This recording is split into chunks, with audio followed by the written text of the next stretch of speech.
Nike founder Phil Knight once said, "Don't tell people how to do things. Tell them what to do and let them surprise you with their results." With this approach to leadership and management, Knight discovered a company currently worth $119.3 billion.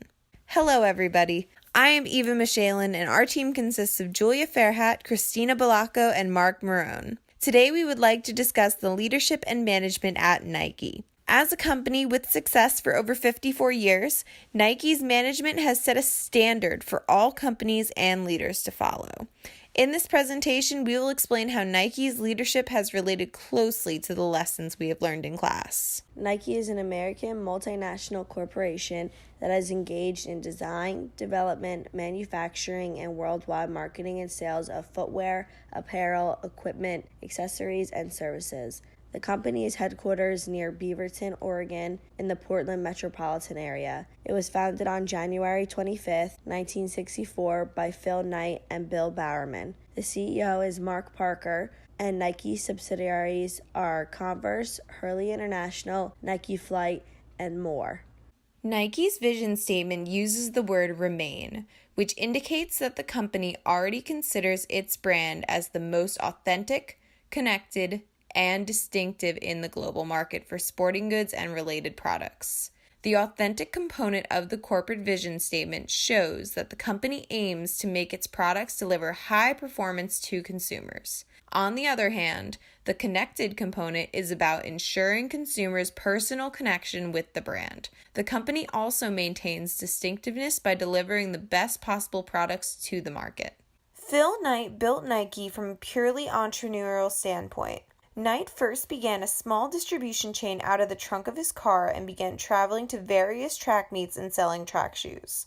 The track shoes he began selling were meant to fill a niche Knight had found in the market. During his time at Stanford University, Knight developed a business and marketing plan that would outsource high-quality running shoes, manufacturing, and then sell the shoes in the U.S. for a high profit margin. To succeed in his new venture, Knight traveled to Japan and met with Onitsuka Company, who made Tiger shoes. Knight was able to enter a distribution deal with the company and fully embark on his business journey. This company then became Blue Ribbon Sports. Knight and Bowerman financed their new venture by investing $500 each into Blue Ribbon Sports. Blue Ribbon Sports bought in $1 million in sales in the first year, and then in 1971, contract disagreements with the Onitsuka Company led Bowerman and Knight to begin their own shoe manufacturing company. In 1972, Nike was born, and $3 million in sales happened within the first few years. Nike's niche to fill from the beginning was for professional athletes looking for a durable, high-quality shoe made for sports performance. Knight initially reached out to Olympic stars for endorsement deals to gain his brand recognition. Bowerman, along with other professors from Stanford, were strong influences in Knight's business plan and his success. Through these influences, Knight built managerial competence in his industry and learned correct practices for managing a company. Even though Knight has faced multiple issues with managerial choices throughout his career in recent years. Lastly, Knight and Bowerman have never stopped working to make Nike the success it is today. Their commitment to the company has helped for all adversities to eventually be conquered.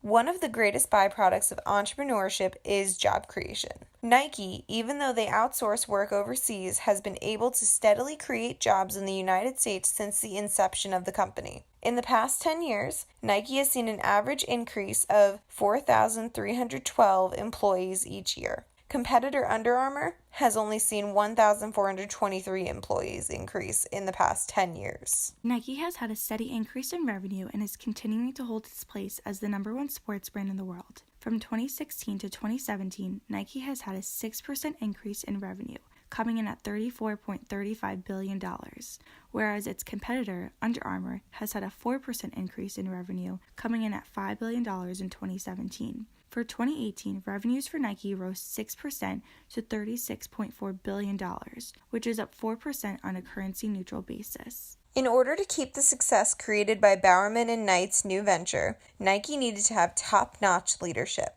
They have a focus on teamwork and personal interest on needs of employees throughout the company. Nike has turned their internal leadership into an ideal that directly correlates with the ideal the company holds within their brand. Nike's core values express capturing the true essence of athletics in the brand. They believe in teamwork, both on and off the court. Nike gives its employees a desire to work and a sense of belonging in order to create a functioning work environment. The company views all of its employees as team players, with the CEO being the head coach. They have a high level of trust. Employees trust each other. Management trusts employees. Strong level of communications throughout, and a high level of transparency. To continue the discussion about leadership, we'll talk about who is currently leading Nike. And Phil Knight, the founder of Nike, is the company's chairman emeritus. Knight's position is more of a symbolic position to keep the founder of the company as a part of their operations. Mark Parker is the chairman, president, and CEO of Nike. Other executive positions at the top of the company's matrix organizational structure includes the CFO, president of Consumer and Marketplace, executive vice president and chair administrative officer, global HR, global sports marketing, president of categories and product, and COO. Nike has 14 members on their board of directors, including Phil Knight, Mark Parker, and Apple's CEO, Tim Cook. Nike's organizational structure is a matrix or flat structure. A matrix structure is defined as, quote, a company structure in which the reporting relationships are set up as a grid or matrix rather than in the traditional hierarchy.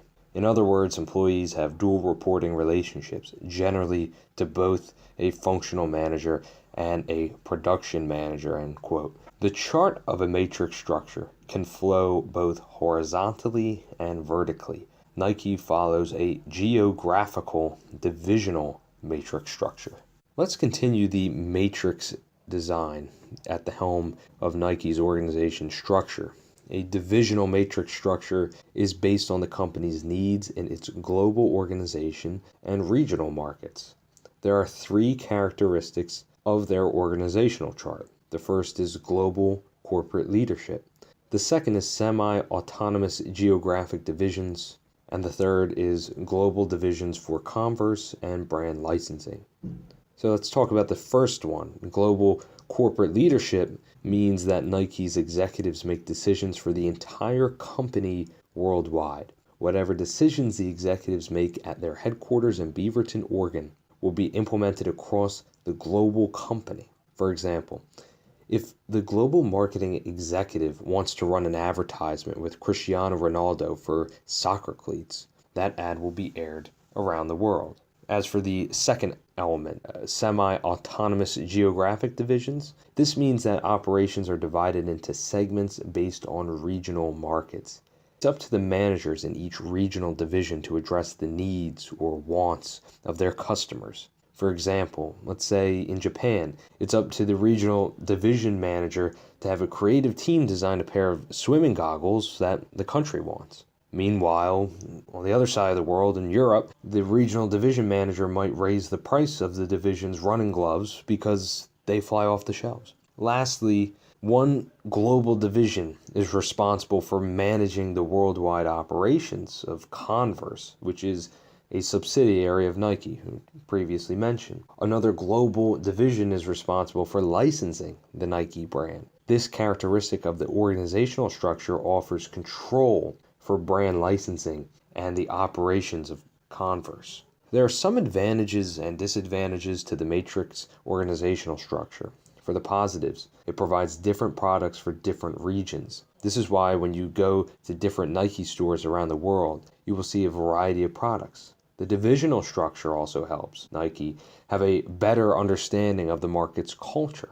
Nike doesn't come into a market and try to push the American style products to European consumers.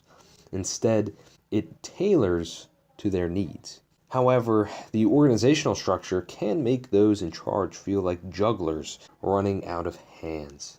Considering a leader could work in more than one department, it can be difficult reporting to multiple bosses. There also could be a lack of coordination among the different divisions. For example, one division could have a set plan on tackling an objective, while the other department tries to implement a different way of achieving the goal. The main issue that could stem from this organization structure is its possible conflict among leaders. But when you see the success of Nike today, that proves that the matrix design for their organizational structure has held up strong for the past decades. Now, here's a reason why the organization structure is held up for so long. It's because of the great management at the helm in Nike. And Nike's infectious leadership style was initiated by its founder, Phil Knight. Knight turned a $1,200 investment into a multi-billion-dollar global company. To make him the successful leader he is today, Knight followed some lessons throughout his decades of experience in business. One leadership quality Knight has is to not micromanage. When Knight was in charge, he would simply share his goals of the company, then let the employees take the work on themselves. Nike would never tell employees how they should do their jobs. With this mindset, Knight also pushed employees out of their comfort zones. For example, Knight asked his West Coast salesman to start a chain of East Coast stores. Although the salesman was not accustomed to East Coast business operations, Knight trusted that he could replicate the same success on the other side of the country. Knight was also a vulnerable leader. When the going got tough, Knight asked friends for money to keep his business afloat. In 1970, he asked one of his employees' parents for a loan of $8,000, which eventually turned into a $1.6 million investment 10 years later. Often entrepreneurs think they can do it all and don't need any help. However, if Knight never exposed his vulnerability, Nike may not even be in business. Nike's current president, chairman, and CEO, Mark Parker, has followed in the steps of Knight's leadership abilities. Parker joined Nike as a footwear designer in 1979 and has since climbed up the corporate ladder to be where he is today. What has helped Parker maintain his position in the company for 12 years is how he leads executives and employees. Parker leads with a method called design thinking, which examines the context and culture of users' needs. To research the user's needs, Parker will examine qualitative data, say like stories, and use direct observation. Once the research is finished, Parker will brainstorm ideas on how to comply with the user's needs through innovative solutions that are not in place yet. After brainstorming, Parker will quickly test his solutions with prototypes. Design thinkers test solutions so quickly because they feel if mistakes are made earlier on, it can save them frustration and money in the long run. Considering Parker is a design thinker, he can relate to all his employees across different cultures as a leader. Parker's methodology makes him a more approachable leader and one who can empathize with everyone. As the former professional runner he once was, Parker believes a competitive spirit is essential in the workplace. Parker is encouraging of his employees and always looks for innovation. The CEO is aware Nike is the leader in athletic apparel, so he encourages his team to always be on the offensive. With such an upbeat approach to leadership, Parker doesn't believe in micromanaging, just like Knight. Parker has trust in his employees and pulls raw ideas from junior to senior management. When Parker adopts ideas from employees, he lets others refine them to create the best idea possible for their next big product. Nike's leadership doesn't stop at Mark Parker. The leadership style at the top trickled down to the lower ranks of the organization through the Nike Academy. The Academy was an English soccer development program which helped provide a professional start in soccer teams around the world for athletes. With the team, coaches promoted communication among every player on the pitch. In a video about communication and leadership style at the Nike Academy, manager John Goodman encouraged all his players to communicate with one another so each one can serve as a good support system on the pitch. When the team communicates with one another about who to guard or to pass to, it develops leadership qualities in every player. Considering everyone on the team displays some sort of leadership on the pitch, it doesn't feel like there's any power gap. The coach is there to teach all his players the qualities of leadership. Anyone can be a leader on a team. whether it's in a game or practice. When most of the players can display leadership qualities, it pushes the team toward success. Now, we know in leadership positions, you have to make critical choices. And as a global company, Nike must take in a plethora of factors when they make their decisions. If Nike wants to release a shoe, a ton of questions come to mind. What will the design of the shoe look like? Will it have a certain combination of colors or just a basic palette? What kind of market will the shoe attract? Is it for dedicated athletes or casual use? How much should the shoe cost? Will it be an affordable or expensive shoe? How will the shoes be marketed? Will Nike have one of their top athletes to endorse it? And is a series planned for the shoe? If successful, will there be multiple versions of the shoe? All of these questions boil down to the creation of a single pair of shoes. However, Nike has multiple lines of athletic gear, from shirts, shorts, socks, and shoes to basketballs, golf clubs, and tennis rackets. If so many decisions can be made, it takes more than just the CEO and board of directors to make them. On all levels, Nike has someone to make decisions, from the design of a product down to what stores it will be stocked. To approach each decision, Nike's operations management has 10 factors that influence their choices, according to the Pan-Moore Institute. Now, as we go through the elements of Nike's decision-making process, you'll notice that it actually goes hand in hand with the operations management of Nike as well. And so the first factor of Nike's decision-making process is the design of goods and services. Before Nike releases a good or service, they must design it in a way that aligns with their company's message. Nike wouldn't want to release a clunky tennis racket because that doesn't represent the quality of their product. Instead, the company would want the racket to be of the best design because that's what they promise their consumers around the world. Top quality management, or also known as TQM, is important. Just as the design must be in line with the company, the quality must be too. Whenever someone receives a Nike product, it's expected to last long and be dependable. My Nike running shorts are a testament to Nike's total quality management because I've had the same pair since high school, 4 or 5 years removed now. Quality plays a big role in the decisions made at Nike because they want to make sure their products are top-notch along with the decisions the company makes. The third factor is process and capacity design. This part is when Nike decides to streamline their products. When Nike creates their products, the company wants to assure they are made efficiently. Operation managers look for the improvements in their production so Nike can continue to reach their goals. Now let's start with the next three. Number 4 is location strategy.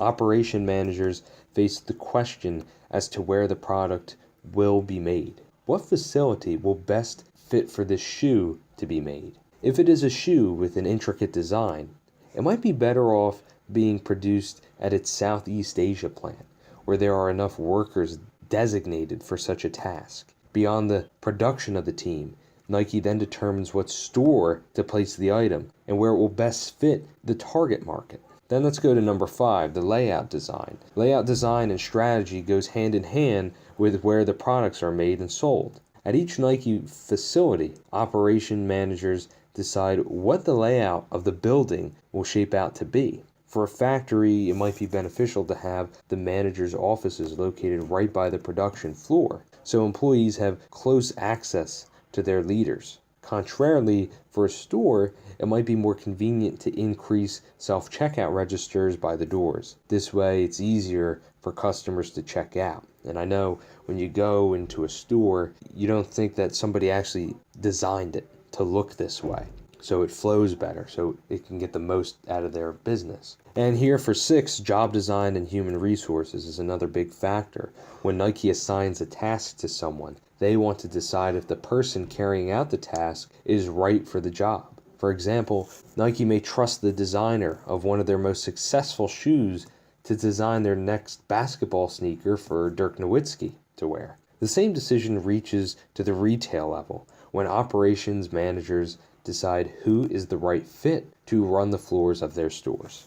And now we're down the stretch, the last 4 elements of Nike's decision-making process. 7 is the supply chain management. Decisions in supply chain are made closely with capacity design on a global scale. Nike wants to make sure they get their products to international retailers, so it's important that each product they make is done so efficiently to get their supplies promptly. When a product is ready to be sent to the right store, Nike must decide what efficient means of transportation should be used. If their tennis rackets are needed at an American store but they're produced in China, they might decide what type of plane is big enough to carry the products. The next element is inventory management. Operation managers must decide where they can cut inventory costs to maximize efficiency. If a certain product is taking up room in their inventory and is not selling well, the operations managers decide how to liquidate the product and what to replace it with. The product that will serve as the replacement should have a short shelf life because it will need to be popular among consumers. The second to last step is scheduling. Nike operation managers make sure the decisions they make are in accord with the company's schedules. Nike managers satisfy this aim through automation. Corporation office schedules are standardized, while supply chain schedules are adjusted according to the conditions of the market. And here we are at the last step, maintenance. At the foundation of each decision, it must be decided how departments can improve. Through maintenance, Nike's operation managers check up on their respective departments and make sure each department meets their wants and needs from the company. For example, if a machine on the operating floor has a mechanical issue, operation managers must decide what facilities employee is right to fix the problem. All 10 of these factors play a role in the decisions made by Nike operation managers. If each decision is reached by going through the 10-step process, the company will continue to prosper. Strategic management is a comprehensive and ongoing management process aimed at formulating and implementing effective strategies. Nike effectively implements strategic planning in its business operations in order to maximize production, profits, and overall company success. In 2015, Nike boldly announced its plans to cross $15 billion in sales by 2020. That is to say that the company hopes to increase its sales by about $20 billion in a span of 5 years. This is no easy feat, but the company hopes to complete this goal by concentrating its resources in 3 main areas: e-commerce, women, and the Jordan brand. This chart shows Nike's revenue from footwear, apparel, and equipment. As you can see, most sales are from footwear, which is why in recent years Nike has pushed its Jordan brand even more. Part of this plan is to assess the current company situation, as we will see in the next slide with the Nike SWOT analysis. A large and successful company like Nike has a lot of strengths, but of course still has room to grow and improve. Nike is pretty much a global household name and has a very strong brand image.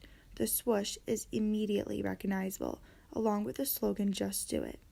Nike is known to have quality products, and many customers have become very brand loyal and exclusively purchase Nike for themselves and their families. Athleisure, comfortable and stylish streetwear, has become a rising trend over the past couple of years due to social media influencers and reality stars such as the Kardashians.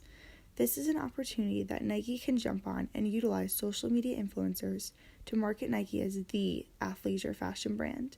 Nike's production mostly occurs overseas, which saves the company money but limits their full control on production. Additionally, Nike has very few single standing mortar and brick stores and usually has to rely on other retailers to sell its products. The sportswear industry is very competitive and many companies copy products. The black market will usually make and sell Nike counterfeits as well. Additionally, there is a very low switching cost for customers to switch from Nike to a different sports brand. Overall, Nike still remains number 1 in the world, but needs to continue making high quality and innovative products as well as conduct strong marketing campaigns in order to stay at the top of its market. The controlling process is 1. To establish standards, 2. To measure performance, 3. To compare performance against standards, and 4. To determine need for corrective action. Nike utilizes the controlling process in order to maximize success of its operations management. The controlling process is used for the design of goods and services, quality management, process and capacity design, location strategy, layout design and strategy, job design and human resources, supply chain management, inventory management, scheduling, and management. Each product Nike produces is held to a specific standard of quality and appearance. Once it is produced, it is measured for its performance and compared to the established standards. If a product does not meet standards, corrective action will take place. Total Quality Management, or TQM, helps to ensure that products are held to a specific standard within the controlling process. One thing that stems from decision making is innovation. The needs of athletes are always changing. For example, let's say a short distance runner who is known for sprinting in the 100 and 200 meter track events wants to improve their performance. The runner thinks that if they had a lighter shoe, he or she might be able to run faster with less weight on their feet. To satisfy this new need, the runner may look to Nike's innovative shoe designs. With lightweight and flexibility, Nike's shoe may offer the runner the best sprinting shoe. Nike is always trying to appeal towards the tennis player needing a new racket, golfer needing a new club, swimmer needing a new pair of goggles, or a basketball player needing comfier socks, which is done through innovation. At Nike, innovation is a part of the company's fabric. From how they design their products to how they're sold, innovation is what makes the company so successful. On Nike's innovation website page, the company discusses how they're always using innovation to accommodate the needs of their customers. Now let's look at innovation for Nike. As for leather, it's usually used for casual shoes. We never associate leather with active footwear because it won't let our feet breathe. Mesh shoes are perfect to give our feet air and comfort while we exercise. However, the company took leather and made it into the performance shoe with the Nike Fly Leather. Fly leather is made with the look, feel, and smell of leather. According to their website, Fly leather is composed of that discarded leather scrap from the tannery floor. The scraps are combined with synthetic fibers and a fabric infrastructure via a hydro process with a force that's so strong it fuses everything into one material. The material then goes through a finishing process, which can include things like pigmentation, and is put on a roll to be cut. With leather back in athletic wear, it gives athletes more options for what shoe they would like to have. If basketball or football players are looking for a shoe with stronger support, they may turn to leather. Leather shoes used to be a staple of basketball and football decades ago. But since the emergence of light and mesh shoes, athletes haven't turned their back. Today, with Nike's Fly Leather, athletes may change their looks. Another important factor for innovation is technology at Nike. Nike also innovates on a customer interaction level. The Nike app has over 5 million downloads on the Google Play Store. The app helps users track their workouts with options to map their runs or check up on their heart rate while lifting weights, while also offering Nike products to fit their needs. The app can synchronize with a Nike watch, which keeps track of more barometers for the users, such as steps, stress levels, and other activities. Nike's app doesn't just stop at its watch. At their new headquarters in New York City, the store is interactive with the app. At the newly opened Nike HQ, customers have the opportunity to shop hassle-free with the app. For example, if a customer wants to buy a product they don't need to go in line and wait at the registers, customers can simply go to the app, scan the item they want, pay for the item on their phone, then walk out of the store with it. Nike doesn't even need a self-checkout lane anymore. Customers can purchase items anywhere in the store. Around the store, Nike has barcodes for its mannequins, so customers have the opportunity to purchase the full outfit if they wish. If a customer wants to try on a pair of shoes, they can request a pair from the app. An employee can bring the pair to them wherever they are in the store to try on. Outside of the store, customers can order products on the app, then pick them up at the store where they are stored in a locker that only customer knows the code to. Many people say retail shopping is dying, but Nike is changing the status quo, and that's through innovation.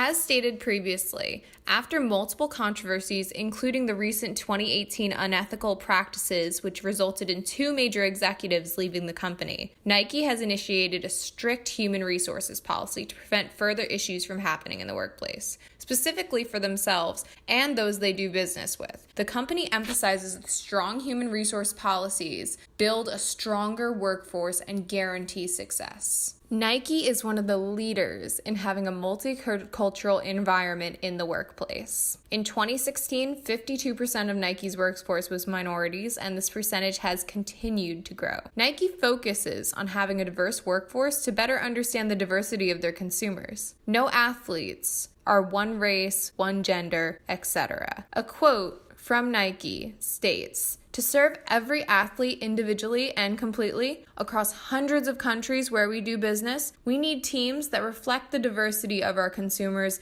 and a culture of inclusivity that respects the communities in which we live and work." Nike's competitor Under Armour's employees grade their company's diversity at C, while Nike's employees grade it with an A. Although Nike is a very well-known and liked brand, it has been in the news recently for different cases. In August 2018, 2 female employees left Nike's Oregon headquarters and filed a federal lawsuit claiming a hostile work environment at the company. They felt Nike spent years hiring women at lower salaries than men, discrimination against women during performance reviews, and promoted female employees less frequently than men counterparts doing similar work. The women also made complaints to HR about sexual harassment, which they felt were ignored or mishandled. Nike responded with a statement, "We are committed to competitive pay and benefits for all of our employees. Nike has spent years building up a great brand and reputation. The company needs to give more attention to these issues so they can be resolved and handled properly." Managing interpersonal relations and proper communication affects the basic functions of management, including planning, organizing, leading, and controlling. Oral communication, such as face-to-face discussions, group discussions, and conference calls, are important for a large organization like Nike to utilize. The company's employees are held to high standards and are expected to keep in contact with co-workers out of their own office through oral and written communication.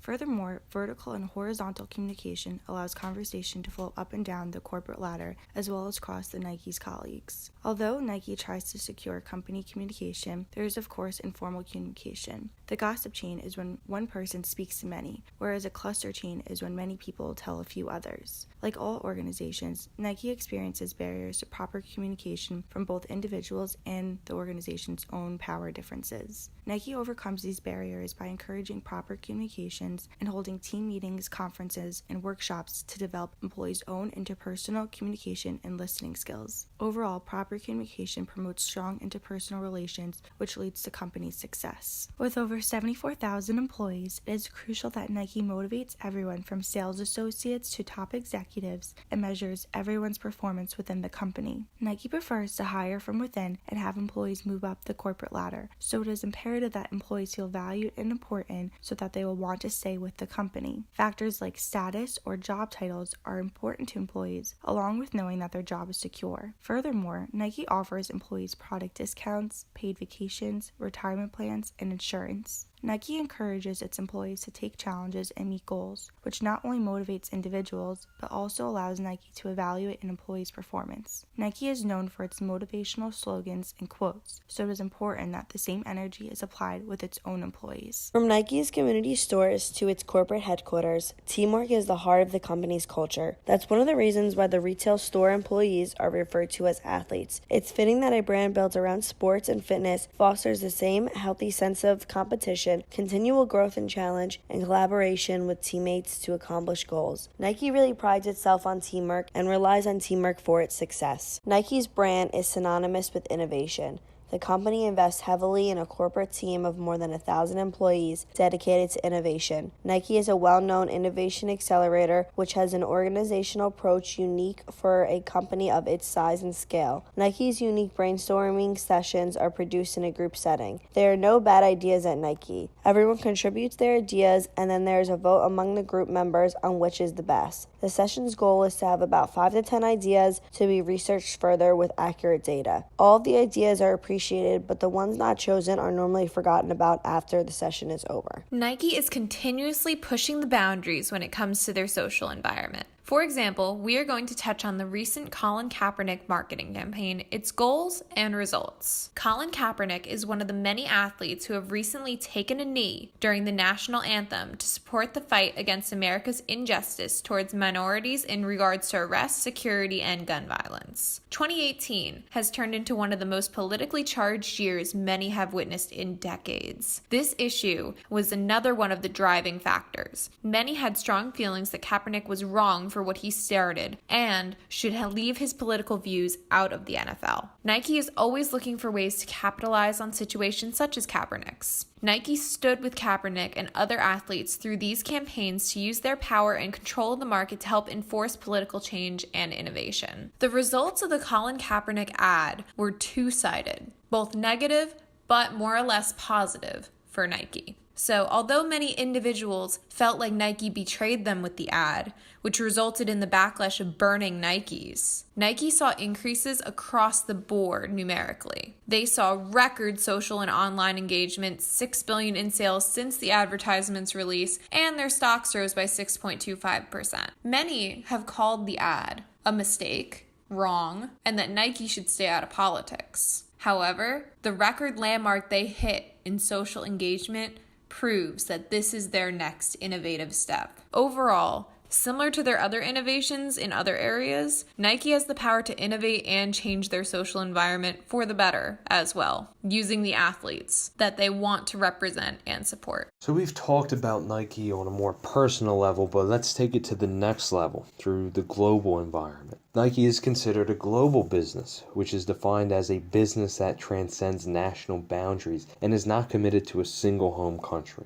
Although Nike's world headquarters is established in Beaverton, Oregon, the company is the worldwide leader of athletic apparel. The campus roughly spans 286 acres and has more than 75 buildings. In addition to their world headquarters in Oregon, they have a New York headquarters in NYC, European headquarters in the Netherlands, and a Greater China headquarters in the Yangpu district. Besides their office buildings, Nike runs over 700 factories across 42 countries to manufacture their products. Nike sells their products in 1,142 of their own retail stores across the world. These efforts by Nike to expand their influence around the globe by operating offices, factories, and stores are considered a direct investment. Although it sounds great that Nike operates on a global scale, their international business practices have been under criticism for decades. To avoid the cost of factory labor in the United States, Nike outsourced their production to countries like Korea, Taiwan, Indonesia, China, and Vietnam. Nike's factories in Asia could be considered a strategic alliance between the company and countries, but for the wrong reasons. With their strategic alliance, Nike can take advantage of another country's loose labor laws to rev up their production at an obscene low price. At these factories, workers were faced with extremely low wages and poor working conditions. The conditions were first reported by activist Jeff Ballinger in 1991, and since then the company has been in hot water for their global business practices. In 1994, Indonesia, some workers were paid as low as 14 cents an hour. Many workers were exposed to harmful chemicals in the factories, which could have long-term implications on their health. Child labor was common. The management in place at factories was harsh, with managers pushing workers over the limit by forcing to exert themselves, work extended days away from family, and scolded when not acting in the best interest of their bosses. Human rights groups and activists have harshly criticized Nike for their reluctance to address their concerning global sweatshops for years. From a management perspective, Nike has ignored the cultural environment of their factories for their bottom line. A good manager of a global company takes into account the social and power orientations of the workplace. The worker should individually feel important and be able to see a different view of the factory's power structure. However, Nike has no regard for the sweatshop worker on every level. Workers aren't treated like humans, but rather slaves. The management of their factories is meant to undermine their work with extremely low wages and hard labor, which completely contradicts both orientations.